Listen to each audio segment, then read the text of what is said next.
Today at Let's Talk Marketplace, we talked about the Zalando financial report for 2024. I dove deep into the numbers and looked for the marketplace story behind Zalando's narrative. We discuss why the marketplace isn't Zalando's top priority anymore, why ZEOS isn't the success story that Zalando likes to tell, and how the merger between Zalando and About You will affect fashion marketplace brands this year. Have fun listening. Let's Talk Marketplace. The Marketplace podcast with Ingrid and Valerie Dichtel.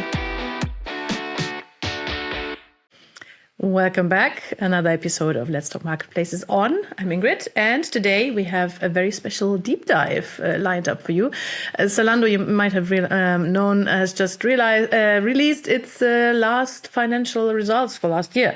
And let's just say there was a lot to unpack, like about marketplace growth and B2B struggles and About You acquisition, of course.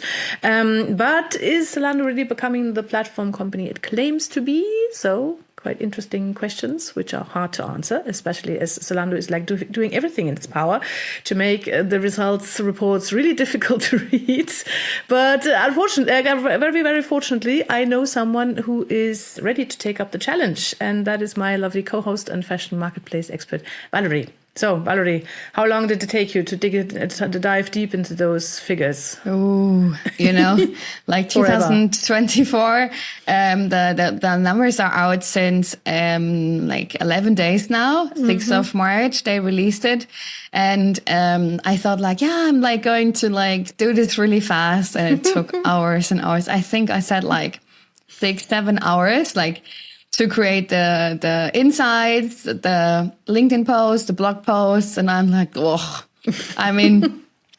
like reading this. I mean, there's a press report, then there you have the numbers, and you have I think 70 pages of annual report. So there is a lot of things to dive deep, and you also need to see where do I need to dive deep, right? Because sometimes it's a bit difficult to get the story behind. Let's keep it like that. Yeah. And that's also the reason why we're today here. Yeah. Yeah, because the story that you read in the headlines and the press release isn't necessarily the story that you want to know about, especially if you have the view on the topic that we have, looking for what do these numbers mean for brands and retailers who use the platform as a sales channel. So, yeah, I'm really grateful that you did the deep dive here because, first of all, then I didn't have to do it. And it's a real bummer to do that kind of thing. And but secondly, we can now really look into it and go below the surface. Yeah, I mean, it's always the stories they want us to hear, right? I think that's most important. And we will definitely do this podcast today about the point of view for, marketplace sellers mainly. So we talk about Zalando, ZEOS, the About You merger, what does it mean for brands, right? And I mean, also about the marketplace share, because Zalando had written in 2023 already, they have a marketplace share goal of 40 to 50%, also a good range, in 2028. And they already, there was this goal of was already predicted for 2026, I think. Yeah, actually 26. They moved it. I think last year. Yeah, they moved it, but they also moved. Or changed how they calculate the marketplace share. So, okay. So that's what we will talk about. A lot of different things, and always the marketplace perspective and brand perspective. Yeah. I'm really looking forward to the juicy stuff that you found. But first, maybe let's go a bit more into this process, because people might not realize what the work looks like if you dive deep, because it's how can you spend 5 hours on that kind of stuff? Just, put it in ChatGPT and tell it to say what is the main thing. This does not work, to make it short. Partially. Yeah, partially, but not in the way that you want it to. And I think the first problem here is that Zalando has changed its method of putting these reports together. So you can't really compare them with figures of the last year. So what did they change about that? So actually, they already changed in 2023 how they calculate their revenue.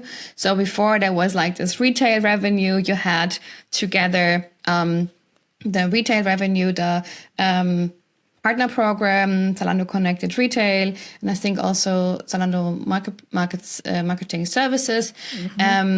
And ZFS was separate, and now they put it a bit different together. Now they have like B2C revenue, which is putting everything together on also retail again, partner program, connected retail also, but there's like somehow hidden. So there's like no differentiation anymore between partner program and connected retail. And then they have put all the other services into B2B revenue, which is mainly ZFS, ZEOS right now, also software solutions in the future, TradeByte, for example, maybe a Scale. That's what they mainly do. So the marketplace share, for example, it's really difficult to compare. So last year they put together the old calculation way, let's say, and the new calculation way. But this year, obviously, just the new calculation way. So it's impossible to compare the marketplace share from an external point of view, 2022 with 2024, for example. So that's a bit a pity, which is for sure not forced. That you're not able to compare it. Well, talking about that, as you said before, these kind of reports are there's always storytelling behind it. The company wants to tell a certain story with these reports, and that is not necessarily the story that we are focusing on. So what is Zalando telling with these figures? What are they going for? Which messages, and what messages are maybe a bit more hidden? Well, I would say that overall they tell us this year that they had a very successful last year. They grew in revenue and profitability overall, but mainly on retail. And they also want us to know that ZEOS is quite successful. Let's see. We will talk later about that. And that the About You acquisition is like totally easy and best thing ever. Will become a great part in summer. Nobody knows exactly. So I would say we have a lot of things to dive deeper today. Yeah. Okay, before we do that, tell people a bit more about why you are so willing to dive deep into Zalando figures. What makes you? What's your background here from so fashion? Willing to spend 6 hours in these reports. Yeah, I mean, there's nothing better to do, isn't there? No, that's great, right? So where do you come from with this? I come, actually, my background is I studied fashion textile management originally, and I work for several fashion brands. So the past 14 years I'm spending in fashion e-commerce. I used to work for Amazon as well as a vendor manager on the bad, dark side, let's keep it. And I consulted a lot of brands. I educated also a lot of brands in selling on online marketplaces. And that's mainly the reason why I'm like so deep inside. And I'm also maybe consulted one or another marketplace. So, Just one or two, or one some or more. two. Right. So that's the reason why I always go like, Valerie, your desk, if something on like fashion figures comes up. Yeah. So, right. I guess then let's dive deep into everything you found in your detailed research just after a very quick advertising break.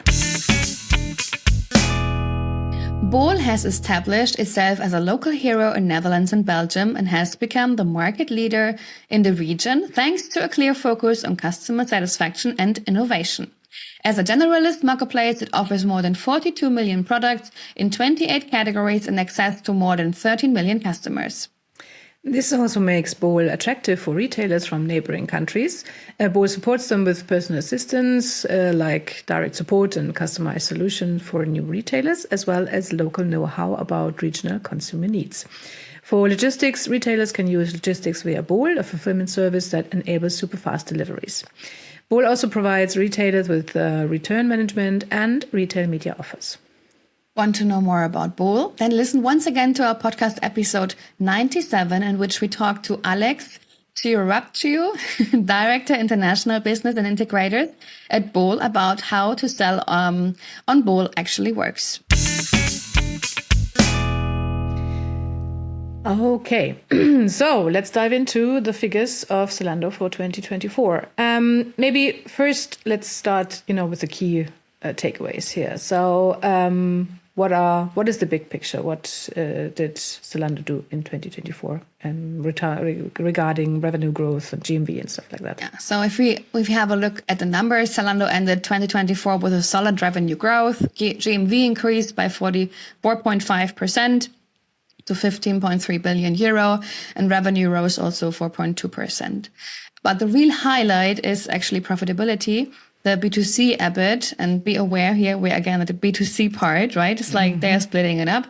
The B2C EBIT surged from 311 million to 489 million in 2024. So that was mainly driven by the retail profitability and the marketplace expansion. So I would say what has Zalando really done in the last years, I would say they really did a leveling up and grading up in terms of brands. They kicked out a lot of brands in July, in December, and also one in May this year. So what we see is that low-tier brands who are not that interesting for them anymore due to, I don't know what reasons, because we also heard from brands they are growing, right? They are growing a lot, and they also got kicked down. But we're not talking about A brands, we're maybe talking about B or C brands.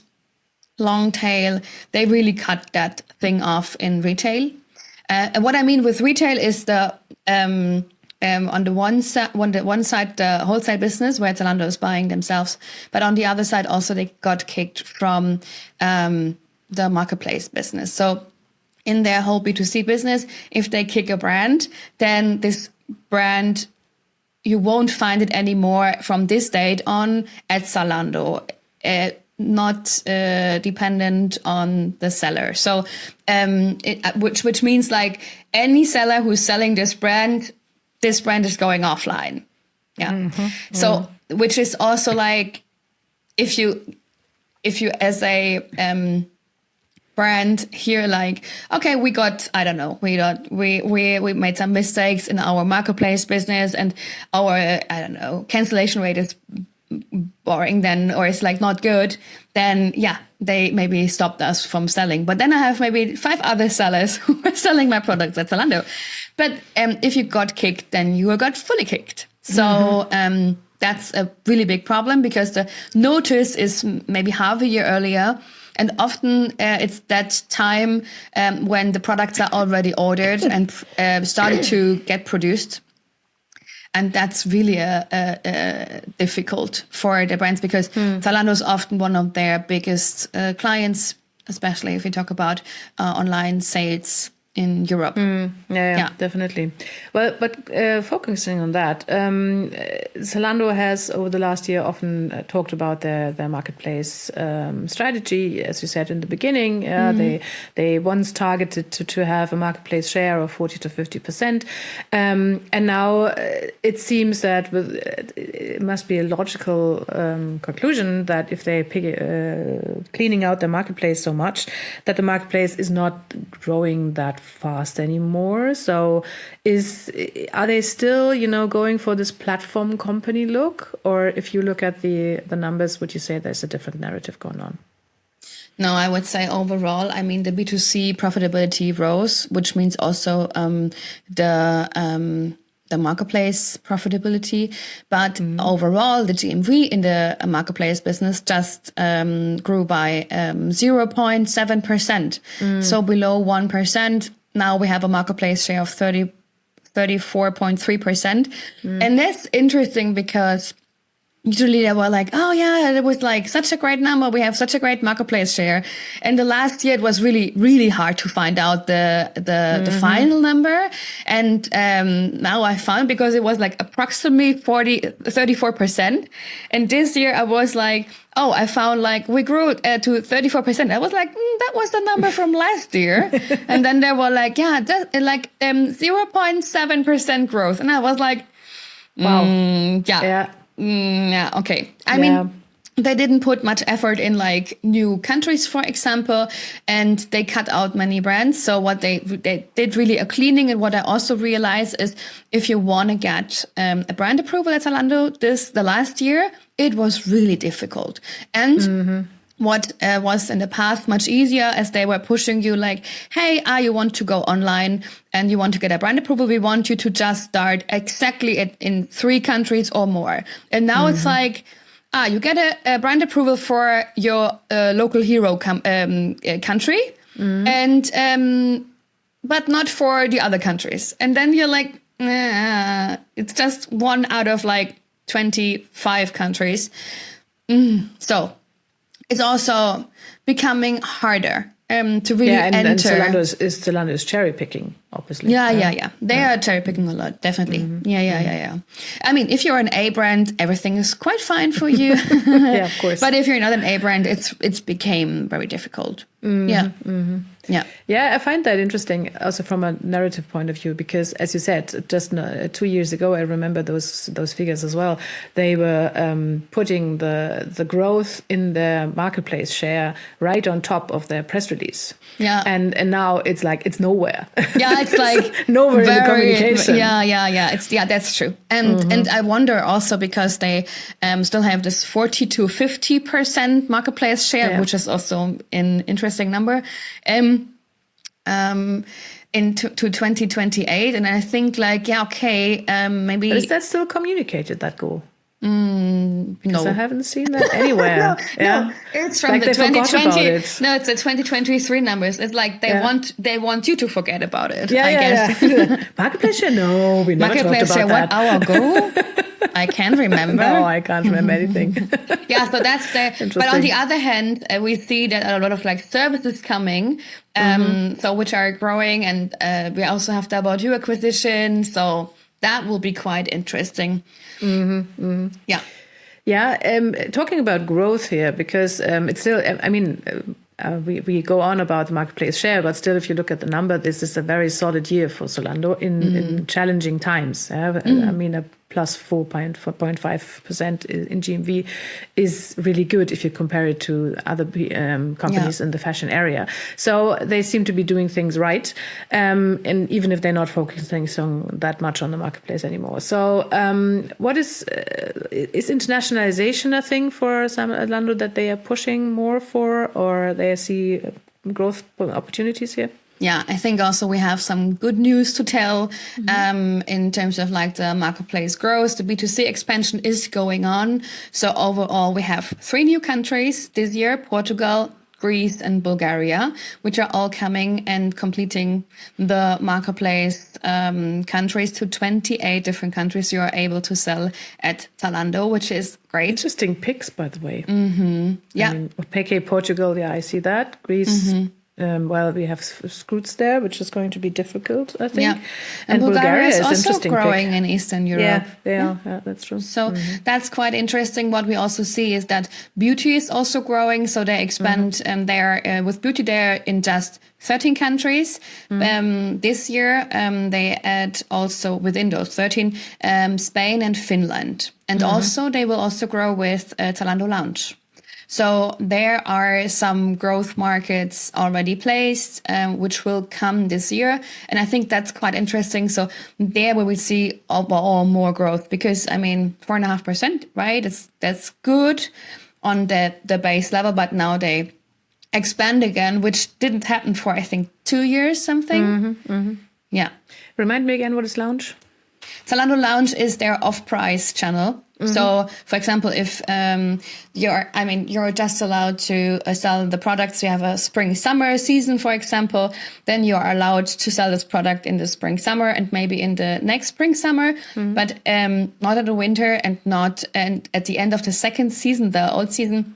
The products need to get offline at Zalando, and then you can also, for example, hand it over to Lounge, and then that's their off-price channel. Let's keep it like that. Yeah. How are these growth areas interesting for marketplace brands and marketplace sellers? Is that, I mean, okay, the new international marketplace markets, that I guess will be a new area for them to sell to, but is beauty and lounge also a marketplace topic?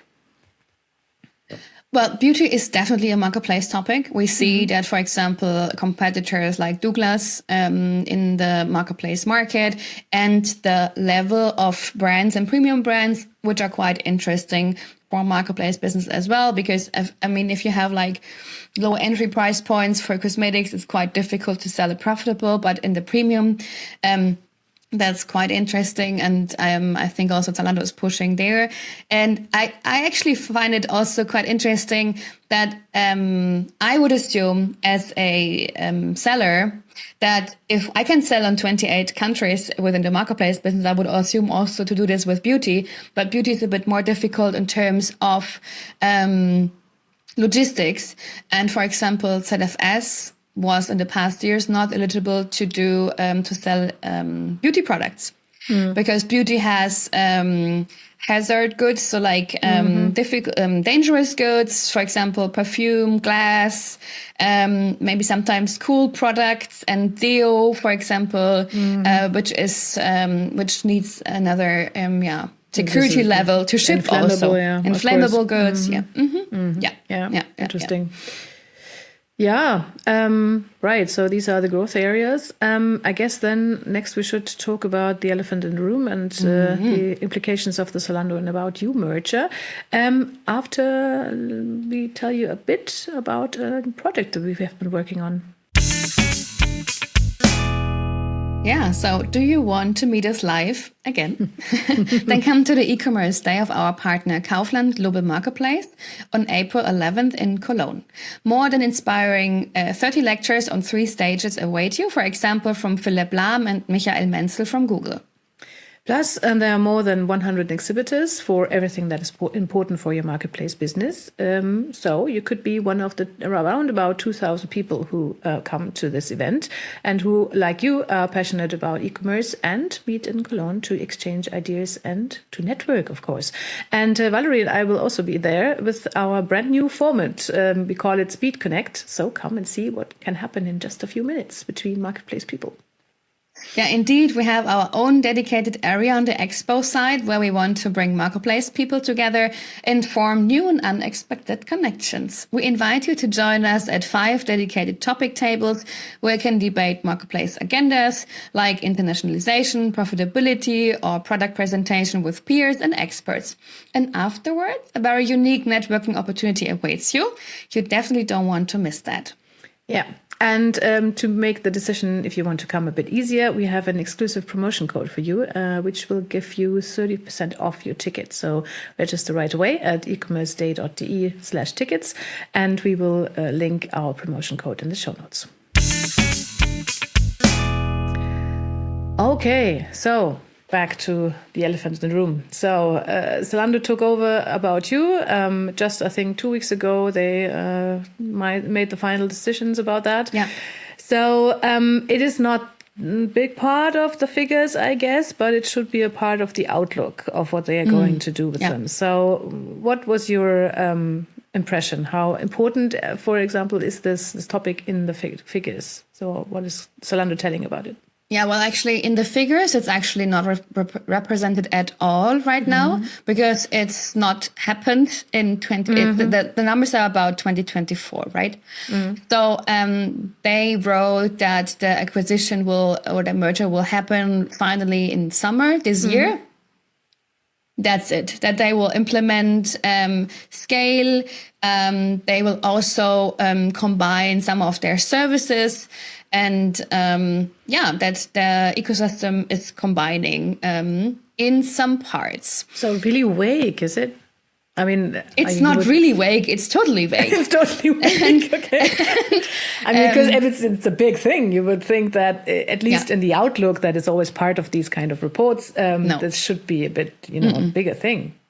Okay, no, actually not. And as far as I know, even the people working within Zalando and About You have no clue. How are they going to do it? Yeah, I guess that. Yeah. So that's actually quite interesting. And I think we need to dive a bit deeper. What I heard from interviews as well is that I would love you to dive a bit more deeper into the brand's perspective. So if I'm a brand and selling on one or two or both What do I need to be aware? What do I need to like think about?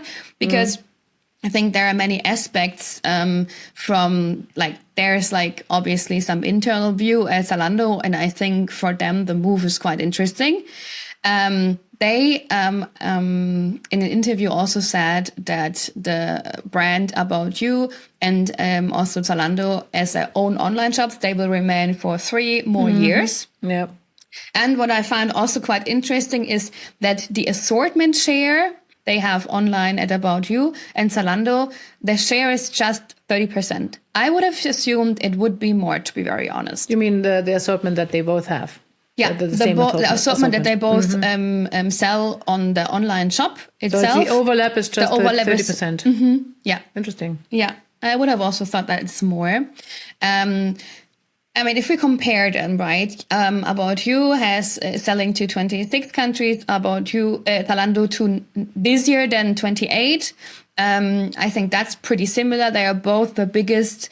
Zalando is the biggest marketplace for fashion in Europe. About You is, I think, the second biggest, exactly with similar countries, which is no one else providing in Europe. About You has a bit of more strength in the Eastern European countries. Yes, where they have Zalando different focus areas, definitely. Yeah. But overall, they covering the whole European market with some exceptions. Yeah, that's I think very important to know. They have also a combined what they didn't say is like how many combined customers they have. But I think there will be also growth, obviously. And then we get the customer overlap is there. That would also be we also don't know this. Yeah. But what we if we change this now to a brand perspective, right? Sometimes I have it reminds me to this Galeria Kaufhof and Karstadt situation we had, I think, some years ago in Germany, where it was like Galeria was the biggest one, the top 1 retailer for many brands, and Karstadt was top 2.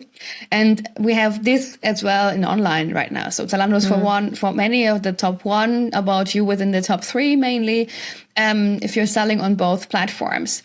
And then it's like, hey, what's going to happen if they merge, right? We have to have a look this on like 3 levels. We have the wholesale business where they buying themselves the products and selling it themselves. We have the marketplace model where the sellers are selling themselves. And then we have also logistics topics. I mean, I'm pretty sure that will be quite clear. That will become ZEOS and Zalando service. About You has also something in there, but it's, but let's come to ZEOS later. But if we have a look on wholesale business, you have, as a brand, obviously different terms and conditions on both for years. And you calculate with that. So that's quite unpredictable. If they put it together, if they do it like one wholesale for like 2 channels with 1 terms and conditions, we have no clue. For calculation as well. I mean, this is bound to change in some ways. I think the biggest problem is that the codependency, because before it was like, About You is not working. Okay, we will cover it somehow with Zalando. But now if you have both sitting on the same table, then you cannot exchange, you cannot like balance the turnover or whatever. You cannot balance it anymore, or the terms and conditions, because it's like one partner. So the diversification is on risk. And I think that's a big problem in the industry we have right now, or not right now, we have in the near future, I would say. And we don't know what will happen, right? We don't know how they merge, how they will interact on the wholesale level, but also on the marketplace level. On the marketplace level, About You has a different system in calculations compared to Zalando, for example. About You is at the end selling via About You, because they can decide for which selling price your product is sold, even though the seller gets the amount he set up. But this is often a problem sellers have with About You. And they also obviously have other terms and conditions than the marketplace model with Zalando. And there's also like, do get the terms and conditions aligned? Do they play like, oh, if you go there, then you cannot go there, la, la, la, la. So, there's, I think, a lot of open questions. Yeah. And what I find interesting that, again, from a storytelling point of view, the whole thing that they are telling us about the merger is so very, very vague. But what is not vague is that number they say that the platforms will remain independent for at least 3 years.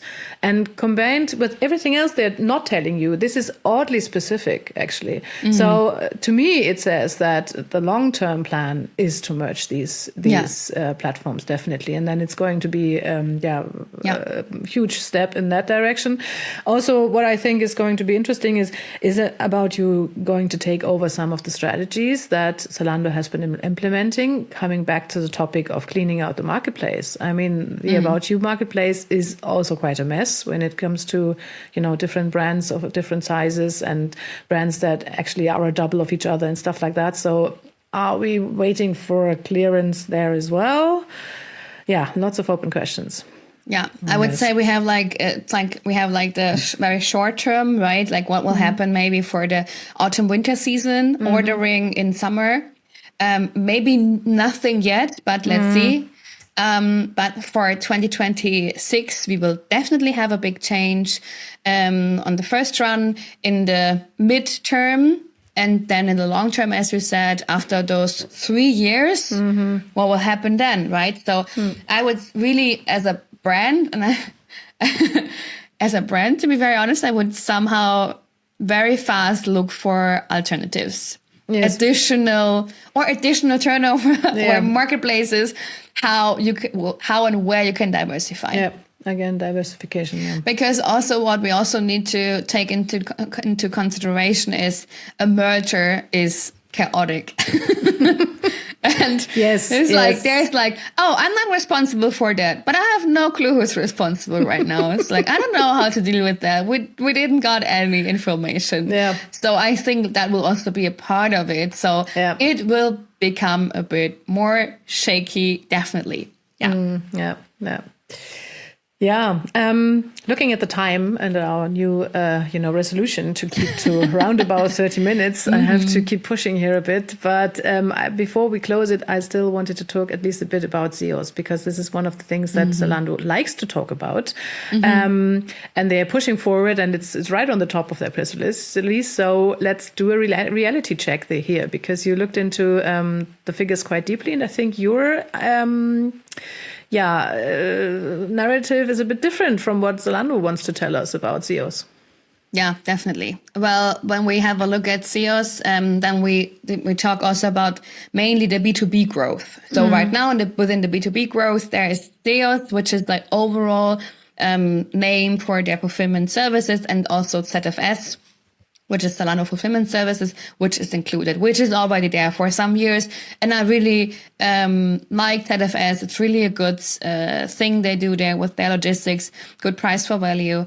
And with ZEOS, they expanded to make the sellers the possibility, for example, to have your stuff and your brand's products in the logistics center of Zalando, and then you would be able to also ship to your customers at About You, or what you've sold at Otto or ASOS or Amazon and other marketplaces.